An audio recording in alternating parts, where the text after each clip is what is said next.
97.3 ESPN presents The Sports Bash with Mike Gill. It's time for Football at 4 with 97.3 ESPN.com's Andrew DiCecco. Powered by the Inside the Birds podcast. You know, we recognize the ability of the roster that's put together right now.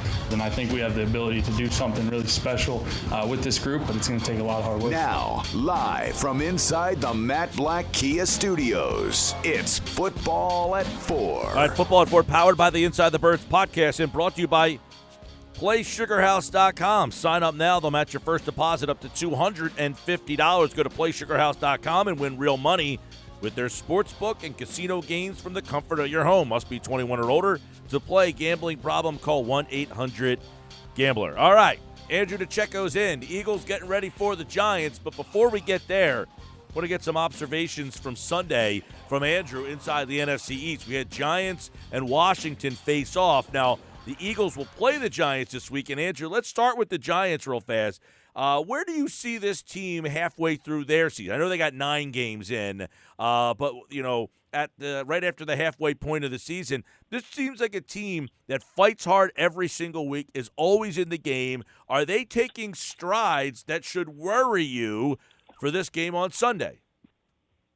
Yeah, I think Joe Judge is starting to find his footing as a head coach, and you saw what he did by leaving Golden Tate home. You know, Golden Tate spoke out the previous week about getting the football, and he sent a message. You know, he wants guys that are going to buy into his system, and those are the guys that he moved forward with. And they seem to really rally around him. He's an aggressive coach, and guys seem to really play hard for him, and you're starting to see them starting to find their stride. You know, they don't have – on paper, they don't have any of these household names on defense really per se, but they flow the football, and they're a fast group, and you know, and the energy sort of radiates throughout the entire team. Danny Dimes, Daniel Jones, of course, is someone who is very relaxed with the football. He throws it up there, and a lot of times it doesn't always get to his intended receiver. It goes to the other team. But, you know, these are the type of players that they have there that they kind of, you know, it's just an energy, youth-infused team.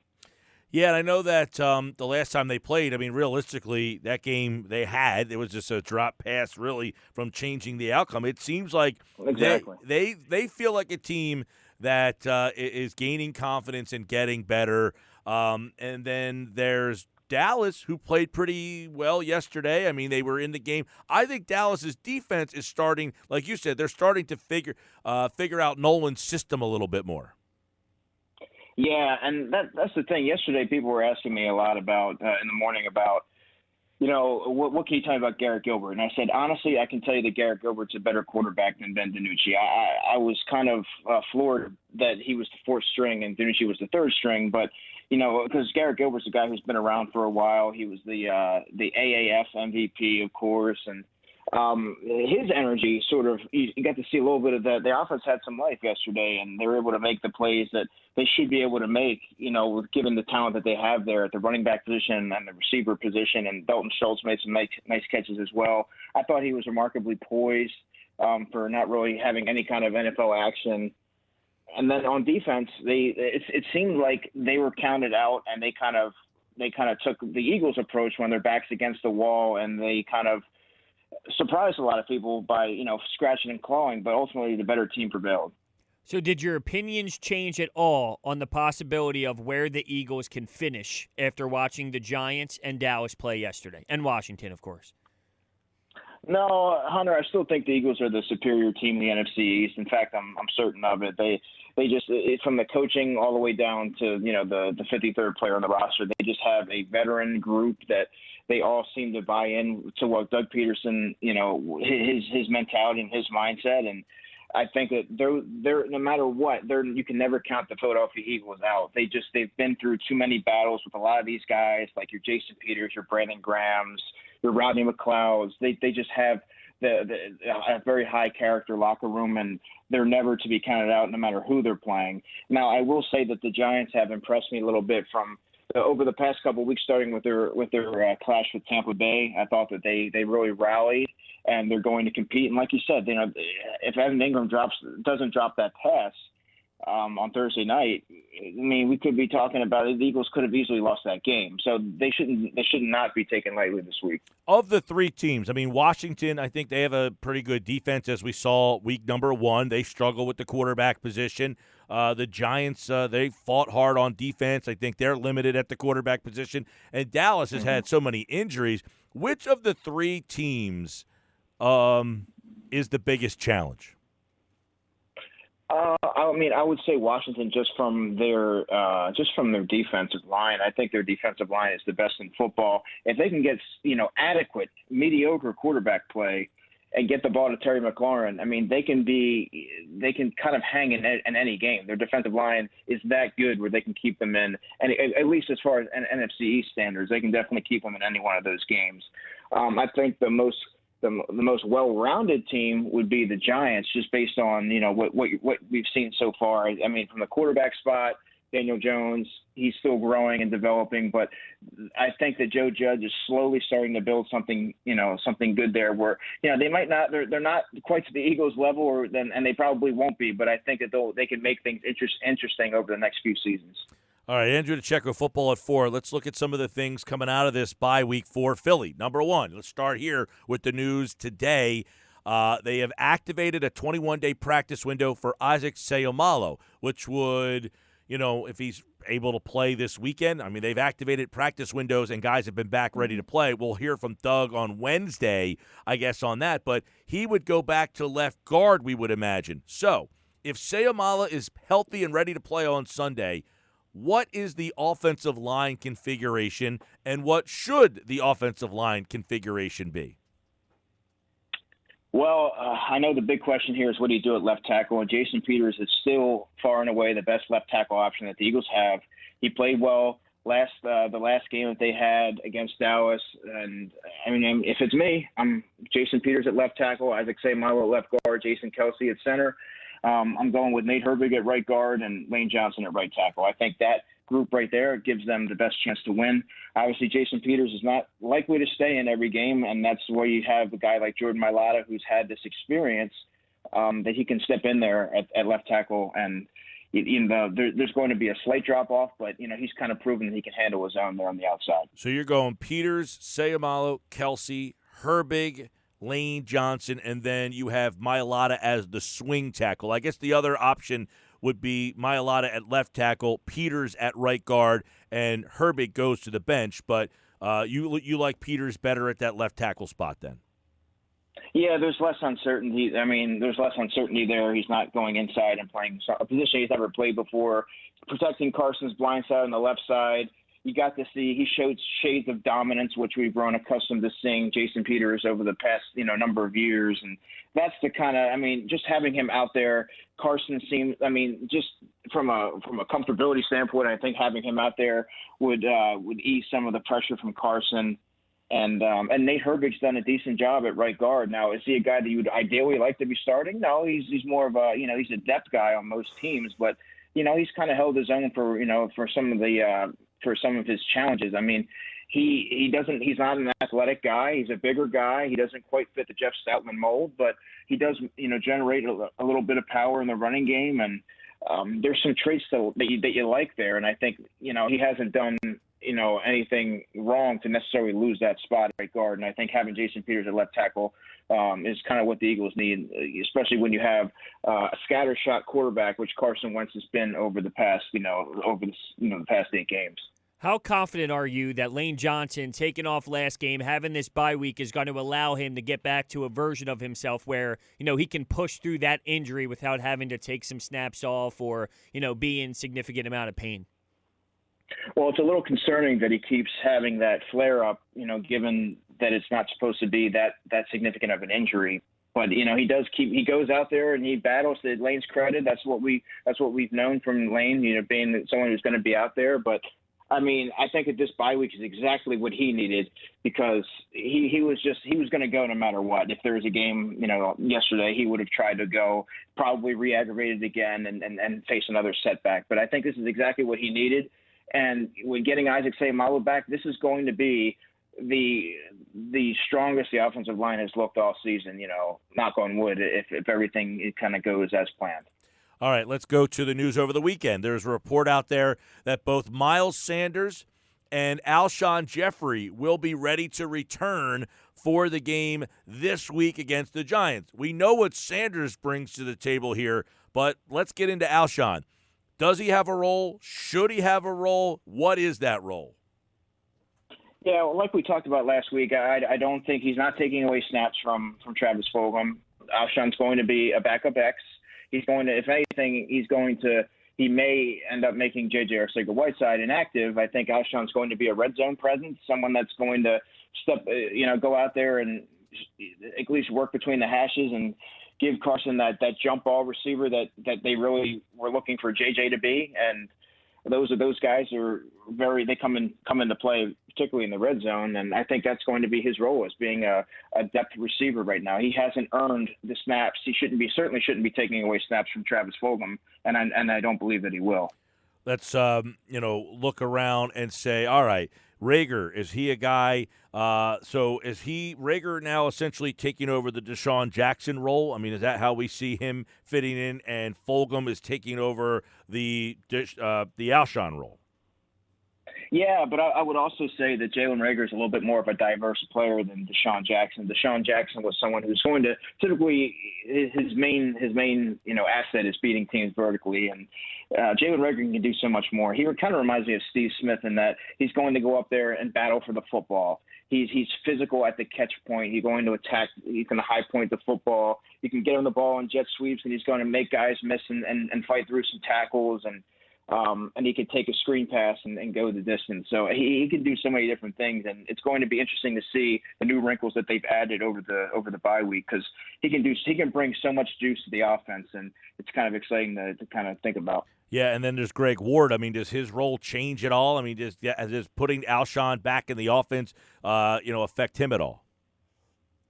No, I don't think that it does, because Greg Ward's a slot receiver. He doesn't play on the outside. He's kind of just he's going to be the mainstay on the inside. He's going to be a chain mover, someone who Carson trusts. I think that's key there. He's always going to have a role because he's one of the few guys that that Carson has that rapport with. He's going to go to in those clutch moments, and he's very sure-handed. He kind of reminds me of Jason Avant in that way. Not a flashy player, not someone who's going to beat you vertically. He's not a vertical slot by any means, but he does have that short area quickness and good spatial awareness, and he'll always have a role in the offense as long as Carson's there, I believe. How do you anticipate Goddard's role changing from last week to this week in the passing game? I think there's going to be a big emphasis in getting Dallas Goedert to football this week, and he can add another layer to this offense. He's a tight end that you want to talk about, a tight end that can stretch a team vertically. He can do it all. He's great after the catch, and there's going to be opportunities there to attack a very weak and suspect Giants linebacking core. It doesn't run particularly well. This is going to be an opportunity to really get Dallas Goedert going, and I kind of wondered why he wasn't that much of a focal point last week. But I mean, this is going to be the week that I could definitely see him making an impact. So I mean, if you're a fantasy football player and you have Dallas Goedert, go ahead and get him in your lineup. All right, Andrew DiCecco, Football at 4, powered by the Inside the Birds podcast. It dropped this morning at 6 a.m. I want to flip over to some defense now because Jim Schwartz did speak today, as did Dave Phipp, the special teams coordinator. But a couple of key things, and you wrote about this last week, and today Schwartz brought up T.J. Edwards and the new linebacking pair. I don't know that we see Nate Geary get back out there, but how has Edwards and Singleton kind of stabilized the Eagles' linebacking situation? Well, they complement each other well. I mean, we've always seen one game. It's only a one-game sample size. But, based on the game that we've seen, that is their best combination. T.J. Edwards is their most physical linebacker. He can attack the interior gaps, those guards, those tackles. He's going to come downhill. He makes a lot of plays behind the line of scrimmage, as we saw against Dallas. And he's just a tough, tenacious player that the Eagles really need there. Alex Singleton is someone who has a little bit more range than TJ does. He's better in coverage, but he's very instinctual. He gets out, he flows to the football, and between the two guys, their skill sets really they gel, and I think that's the best that the Eagles have to offer right now. if that's the best they have to offer, I mean, is that a bad thing? Or like TJ Edwards was a guy, and I know you know the draft really well. He's not a guy who ran well. He didn't. If you're a scout looking for speed and athleticism, you didn't like TJ Edwards, but he seems like one of those guys that just trust the tape, trust what you see. You know, he feels like one of those guys. A lot of tackles in college, tackles behind the line of scrimmage. He was very productive, but sometimes he didn't run well. I think he ran like a 4.8 or 5 40-yard dash, so that doesn't pop off the screen or the stopwatch, but it feels like he knows how to play the game of football, and sometimes that gets overlooked in this analytic world that we live in. Yeah, Mike, he's fundamentally sound. That's the term that we're looking for. He is, like you said, you have to trust the tape. You trust your eyes. He's a guy that can play football. Is he on most teams, if they had their druthers, I'm telling you, he would probably be a role player. But like I said, he's the best that the Eagles have to offer right now. I mean, given the circumstances, this deep into the season, I mean, based on the linebacker play that we've grown accustomed to seeing in the early stage of the season, this is a welcome addition, having T.J. Edwards now. And, they unearthed Alex Singleton, but really didn't get a chance to play, prior to the injuries to T.J. Edwards and Duke Riley. So, I mean, I think that group is competent enough to carry them, to stabilize that second level. And at least until the off season. Not enough. Okay, you just said something there. I was gonna say not enough to where they don't need to upgrade. Like you don't go into next off season saying, you know what, I think we figured out our linebacker problems. I mean, like they're not to that point, right? No, certainly not. And a lot of it's going to have to be how much stock are they putting into Davion Taylor? How much have they, how has his development kind of transpired throughout the season? But they definitely, make no bones about it, they do need to make a significant upgrade to the linebacking core. What they have right now is passable, but there is certainly room for an upgrade. And I really do think that they need to add an NFL-ready hybrid type of player that can match up with these hybrid tight ends and kind of be a movable piece. You see so many teams that are having success with these type of defense. I guess they are considered positionless defenders, and I think that's the way the NFL is trending. And they really need to find a blue chip type of player that can match up with all these different offensive weapons. It's interesting you bring up passable because long-term at outside corner opposite of Slay, I think they need to figure something out. But should we feel confident that Avonte Maddox down the back stretch will be a passable option? Well, it's going to be really telltale when we get to that murderer's row schedule that we were talking about last week. He's going to be facing a lot of tough competition, and Avonte Maddox is a very, very he has a very high football IQ. His intellect, his intelligence is top notch. He's also a very instinctual player, but where he does struggle is when guys have that catch radius and that length over him that can go up and make those type of plays in those contested catches situations. He's always going to kind of struggle against those type of players. I think he's a nickel corner that's been miscast as an outside corner, given the personnel that they have. I think that he'll win some of his battles and he'll lose some of them, but it's going to be up and down play from him. And next season, I do think that they're going to move him into the slot where really that's where he belongs. All right, we know Eagles Giants this weekend. The Eagles a game and a half up. They gained a game and a half. They gained a half a game over Washington because Washington lost, so that gives them a little breathing room. But hey.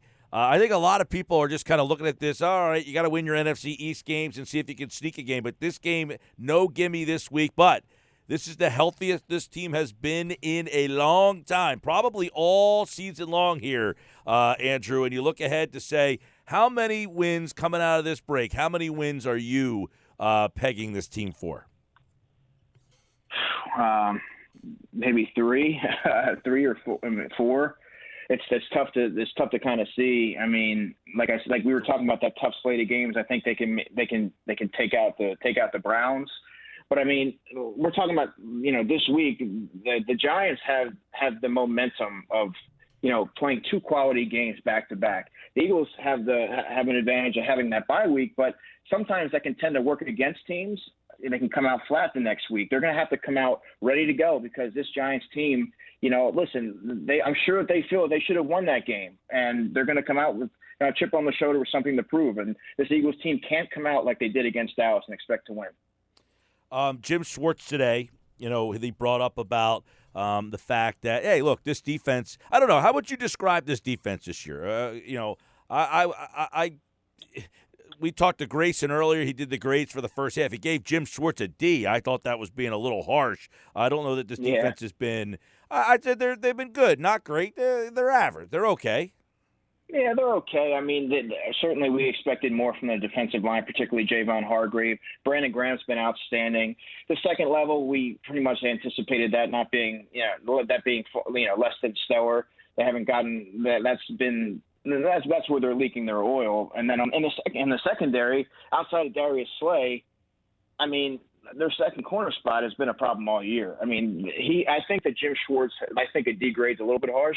I think he's done an admirable job working with the pieces that he's been given.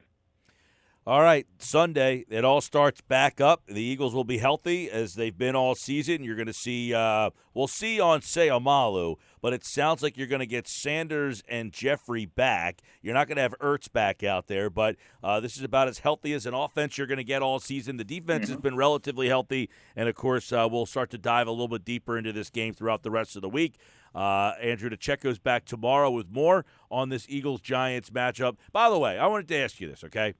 So are you more interested in the Wednesday, Thursday, Friday football games or Saturday college football?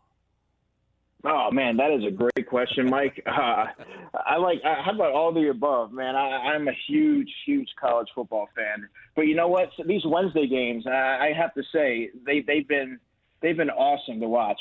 Some really good quality play. I mean, I love the Sun Belt. There's been some, look at Louisiana Lafayette and Coastal Carolina. I mean, it's hard to say. I mean, I like all of them. I was thinking to myself, I was like, I wonder if DiCecco gets invested more on a Wednesday, Thursday night than he does on a Saturday. No, he definitely does. I see the tweets out there, all the action going on. It's like I wait to see your tweets on who to watch.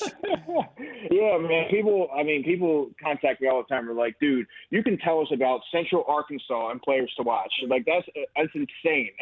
I was like, hey, man, look, I do the draft and I cover the NFL at a high level, right? All year round football for me. Right. Well, tomorrow. Andrew's back tomorrow. We got a whole Maction Wednesday night. You'll have to on Tuesdays now. We'll start to ask you for players to watch on the Wednesday, Thursday, Friday game. So try to prepare that for the listeners so they know, all right, these are the guys you want to keep an eye on in the Wednesday, Thursday, Friday game. Now, Friday you got BYU. That Wilson kid's tremendous to watch him play. Oh, man. Yeah. So you get you get that, but you had a huge Wednesday. Is the MAC playing like that every single Wednesday now?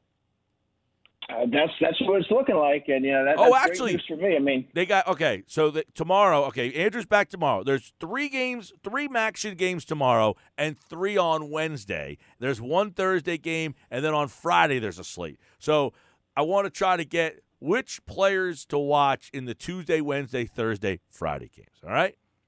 Oh, I got you, man. I'm looking forward to it. All right, Andrew's back tomorrow. We'll help you out with your Maction. Take care, pal. You too, guys. All right. He, like August, appeared via the Boardwalk on the Hot. I was reading, you follow him during the college football games, but Wednesday, Thursday. So Tuesday night, Maction's back. You got 3 MAC games Tuesday and 3 on Wednesday. I was surprised he didn't start spitballing all the names off right now. Well, I like the fact that he's going to do the research, and then tomorrow he'll give us, all right, in this game, these are the guys to watch. In this game, these are the guys to watch.